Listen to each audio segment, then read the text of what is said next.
받은 음성필입니다. 앞에 우리 안창호 재판관이 워낙 말씀을 잘 해주셨습니다. 그래서 포괄적 차별금지법의 문제점을 조목조목 짚어주셨습니다.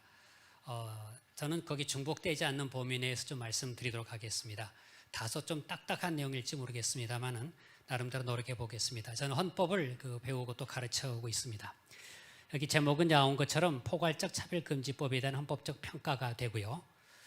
초반에 잠깐 문제를 살펴본 다음에 정의당 안이라고 불리우는 바로 이번 6월 29일에 제안된 바로 차별금지법, 이게 바로 포괄적 차별금지법이다라는 그 내용을 설명드리고요.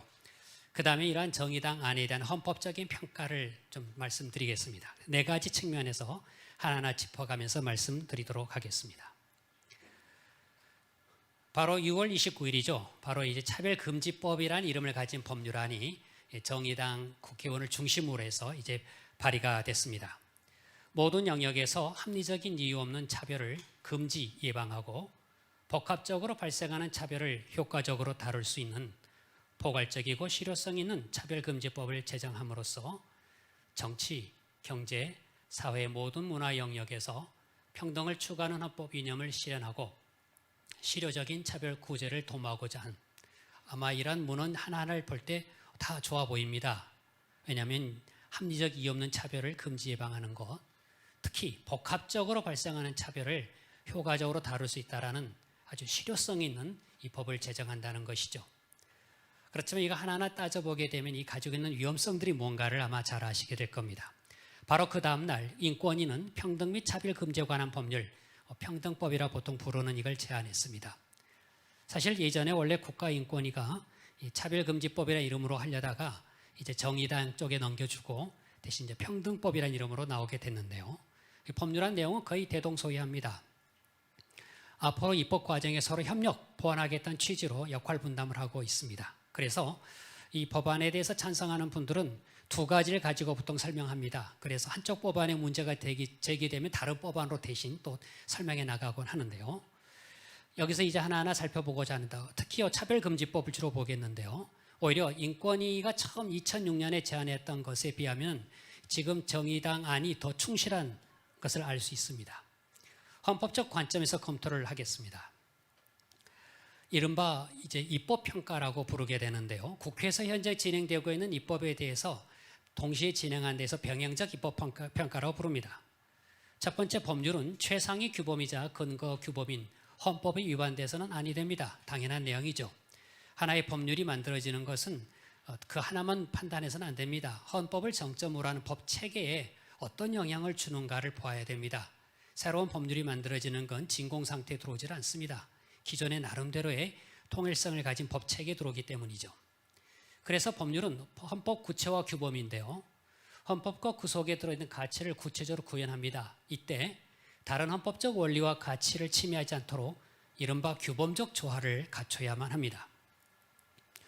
또 기본권을 제한하는 입법, 나중에 아까 우리 재판관님께서 말씀하셨지만 차별금지법은 사실 기본권을 제한하는 내용을 담고 있습니다. 이 경우 과잉금지, 이렇게 지나친 입법, 과잉 입법은 금지한다라는 헌법의 원칙이 있습니다. 그리고 또한 법치주의 원칙을 지켜야만 합니다. 그리고 또한 이런 권한을 부여합니다. 나중에 보시겠지만 이런 차별금지법은 인권에게 대단히 강한 권한을 부여하고 있습니다. 이럴 때 권력분리 원칙에 위배되지 않도록 이 제도 설계를 잘 해야 합니다. 이 네 가지 관점에 따라서 하나하나 살펴보도록 하겠습니다. 아까도 말씀드렸고 앞에서 설명해 주셨던 것처럼 이건 차별금지법 중에 포괄적 차별금지법이라 부르죠. 즉 이것을 이제 명칭을 차별금지법이라는 이름을 가지고 있고, 그렇지만 우리는 이미 실질적 차별금지법이 있습니다. 명칭은 차별금지법이라 하지 않지만 우리는 다양한 차별금지법을 이미 가지고 있습니다. 그리고 우리 개별적 포괄적인데 바로 이번 정의당 안은 포괄적 차별금지법입니다. 현행법상 법 체계로 보면은 여러 주요한 개별적 차별금지법이 존재하고 있습니다. 대표적인 남녀고용평등법, 그 다음에 또 여기 나온 것처럼 장애인 차별금지법 등등이 만들어져 있습니다. 그 규정된 형태와 내용은 다양합니다. 그럼 이렇게 개별적인 차별금지법이 존재한 것은 타당하다. 왜냐하면 각 법률에서 어떤 행위를 차별행위로 볼 것인가, 차별행위 유형, 또 그에 따라 제재의 수준, 그 방식은 각각 달리 정하는 겁니다. 그것이 이제 평등 원리에 부합한다는 거죠. 무슨 뜻이냐면은 좀 강하게 보호해야 할 부분이고 그렇지 못한 부분인 게 사회적인 현실입니다. 모든 사람을 차별하지 말라라는 것은 대단히 아름다운 이상입니다. 모든 인류가 추구해야 할 가치이기도 합니다만은 그러나 현실적으로는 그렇지는 않았습니다. 한국에서 차별 사유 다양한 것 중에 국민적인 민감도 따라서 사회적 합의가 서로 다른 것이 현실입니다. 예를 들어 보죠. 남녀고용 평등법을 보게 되면은 정년 퇴직, 해고에서 남녀를 차별하거나 여성 근로자에게 혼인, 임신, 출산을 이유로 해서 퇴직하는 이런 계약을 맺었다. 5년 이하 징역 또는 3천만 원 이하의 벌금, 대단히 강력한 제재를 주고 있습니다. 장애인 차별금지법을 보더라도 장애에 따른 차별행위 시에는 이럴 땐 인권의 권고가 들어가고 그다음 법무부 장관이 시정명령이 주어지기도 합니다. 경우에 따라서 법원이 손해배상을 하죠. 또는 악의적인 경우에 있어서는 형사처벌을 하기도 합니다. 한편 외국인 고용법을 볼까요? 외국인 근로자라는 이유로 부당하게 차별하지 말 걸 규정했습니다. 그러나 이 법은 따로 별도의 구제 절차를 주지 않았습니다. 이건 인권위법에 따라 하라는 겁니다. 그래서 인권위법에 따라서 구제 절차를 밟습니다. 이처럼 우리 각각 구체적인 개별 차별금지법은 각각의 영역에 따라 그에 상응한 그 제재 수준과 방식을 정하고 있습니다. 그런데 이러한 정의당은 대단히 이례적입니다. 여기 나온 것처럼 차별 유형을 보시면 직접 차별, 간접 차별, 성희롱, 괴롭힘, 그 다음에 차별 광고, 복합 차별이라 해서 6가지를 두고 있습니다. 현재 인권위법에 따르면 직접 차별과 성희롱이 있는데 그거 외에 4가지를 더 추가한 것이죠. 모든 종류의 예상 가능한 차별을 다 두었습니다. 그리고 차별 금지 영역이 현재 인권위법은 19개인데 이건 23개로 확대했습니다. 차별 금지 영역은 더 넓어졌습니다. 그래서 포괄적 차별금지법이라 부르는데요. 아까 우리 한 재판관님도 말씀하셨지만 구제 조치가 대단히 강화가 됐습니다. 그래서 여기에 간단한 그림을 보시게 되면은 대한민국의 현행 법체계상 평등 차별금지 영역에 있어서 바로 차별금지법은 기본법이면서 동시에 특별법의 지위를 차지하고자 합니다.